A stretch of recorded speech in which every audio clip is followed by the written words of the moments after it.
The best part about craft beer, in my opinion, is having a craft beer style that you haven't had before. Let's get into this. Beer, beer, beer, beer, beer, beer. Hello everybody, welcome back to me, Maple Brewski, for the Brewski review. And today the beer I have for you is by the Beaus Brewing Company. And this is their from their farm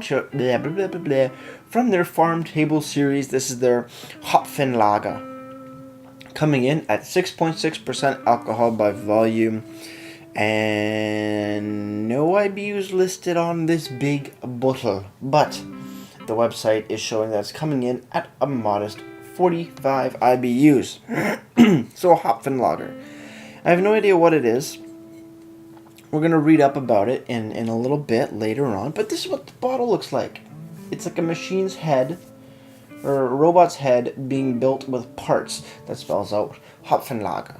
I don't know how you pronounce it, that's just how I'm pronouncing it, because that sounds about right, but I could be wrong. Really cool. I like the robot head and all the other components on the other half coming in to assemble the robot's face. That's really cool. Beaus, you always have really cool looking bottles and designs. So let's crack this open. The Beaus branded bottle cap. That was a total miss. That's okay. We're pouring it into my Innocent Gun tulip style glasses. Get out the last bit of water. Now we can pour. 6.6% alcohol by volume. It's a little higher, but not super crazy. Put that right there.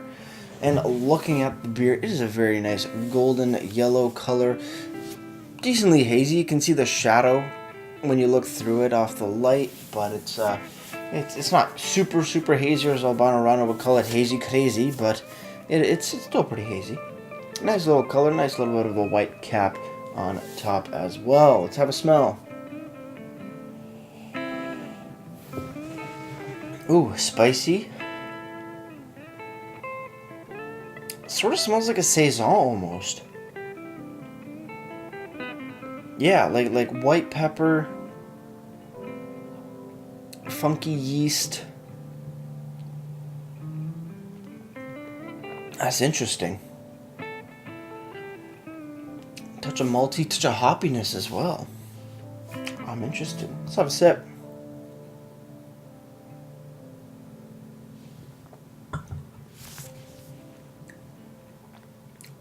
It's weird.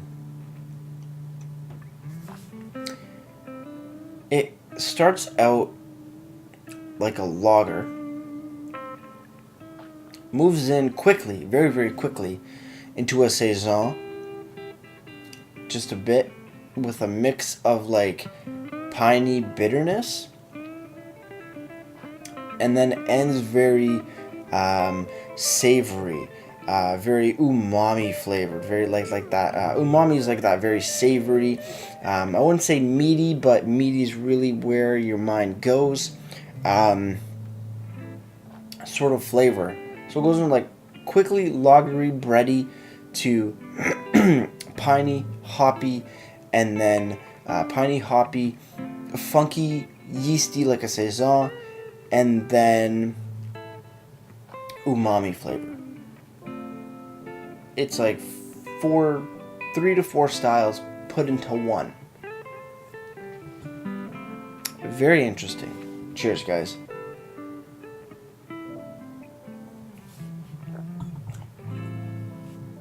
Get a bit of orange, get some breadiness, piney hoppiness, a little bit of tropical fruits in there. But that umami flavor is that's what really lingers on your tongue. And that's what you're really, that's sort of your parting gift in the flavor description, flavor profile of this beer. That's exactly what it is. It's a little bit of a roller coaster. It's not super intense because everything flows really well together, even though each style is so widely different from each other.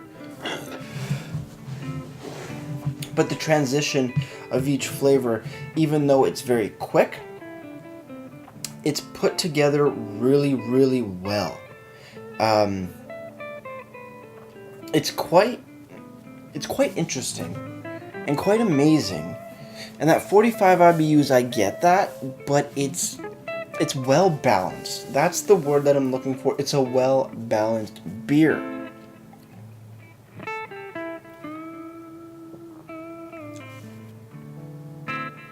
I like it because the flavors change as it goes through your mouth and then when you swallow. And that's what I like. When beers flow well, especially when beers that have such diverse flavor as such as this, when it flows really well, it's a treat for sure, and it makes your mind appreciate the beer more, makes your mind get more wondering about the beer and just beer in general. And this is what's the fun part of craft beer, is that you will have beers and you'll be thinking, whoa, how did this happen? And it's just amazing. Really, really well done. For me personally, I couldn't have a lot of this. I would probably have the bottle and then be done with it and have it at a different time. It's not sessionable by any means, especially being at 6.6%. But the flavors, it's just a very enjoyable beer. Definitely more of a sipping beer because of the intense flavors. It's well done. And it goes down pretty smooth. It is a bit heavier. It's on the moderate to heavy side of both mouthfeel and just the way it all sits. But still, a great sipping beer in my opinion so far. Even though I'm drinking it a bit faster. Because it is so damn good, and it has a sense of just easy drinking, but those flavors are very, very intense, which I love. Looking on the bottle now, Beaus Hopfenlager, 6.6% alcohol by volume, like I said. On the side here, it is using local spring water, organic barley malts, organic hops, and brewer's yeast, which are certified organic by ProCert, which is always cool. This batch was from 05, 16, 18. So what's that? March, April, May 16th, 2018. So it is a bit older, but still very, very fresh. I don't see anything wrong with this beer at all. Really, really cool. I do wish there was a lot more information on the bottle, but they definitely take a lot of real estate with their design, which I don't mind. They have really cool logos. But the one thing Beaus always does is pack a lot of information into their website, which we're going to get after this sip. Just such a diverse range of flavor. Holy crap. Moving over to the website now, which is beaus.ca. Very easy, very simple to remember. You get over here on their long list of beers to the Hopfenlager. And we're going to start with the description. There's a lot of information that they put on their website, which is great. I love it. I love Beaus websites.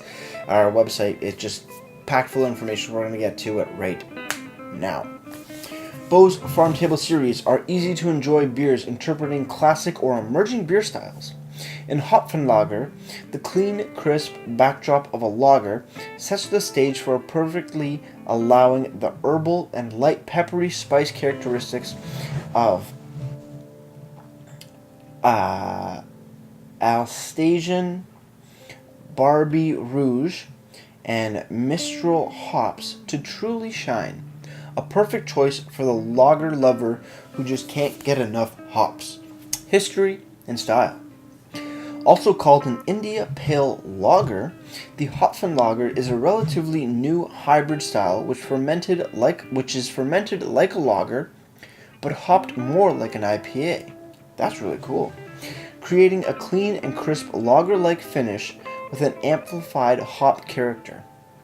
The label art features a dissembled robot spelling Hopfenlager, a nod to the fusion of components which make up the Hopfenlager style.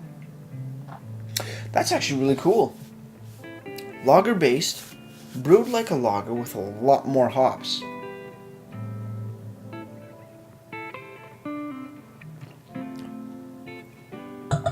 I think that is really cool. I do get the like that saison style, and I think that's from the types of hops that are used. The Artisan, Barbie Rouge, and Mistral hops. Wow. And that peppery spice, I like the herbal and peppery spice. Really give it that touch of a saison style. Not truly saison by any means, but still something very, very special. Fuck, 11 minutes. Tasting notes. Hopfenlager pours a hazy yellow with a white foam. The aroma is herbal with a note of savory onion, plus a dash of peppery spice. The flavor highlights intense hop bitterness. The finish is long and herbaceous. So I guess that's where you get that umami, is long and herbaceous. That kind of makes sense. Not really, but we'll go with it. Very, very cool. Food pairings are barbecued grilled Deberziner sausage. Sorry if I butchered that. Roasted asparagus with Cambozola cheese sauce. Really, really cool. Available at brewery, home delivery via BOIBO, Ottawa only, and in LCBO stores. Brewer's notes. Ingredients are local spring water, organic barley malt, organic hops, and brewer's yeast. The malts that are used are Pilsner, Carafoam, Acidulate, and those are all organic. The hops are organic Barbie Rouge and organic Minstrel. And the yeast is a German lager yeast. Like we've been saying before, alcohol by volume, 6.6%, 45 IBUs, original gravity of 15.1, and final gravity of 3.0. Ideal serving temperature is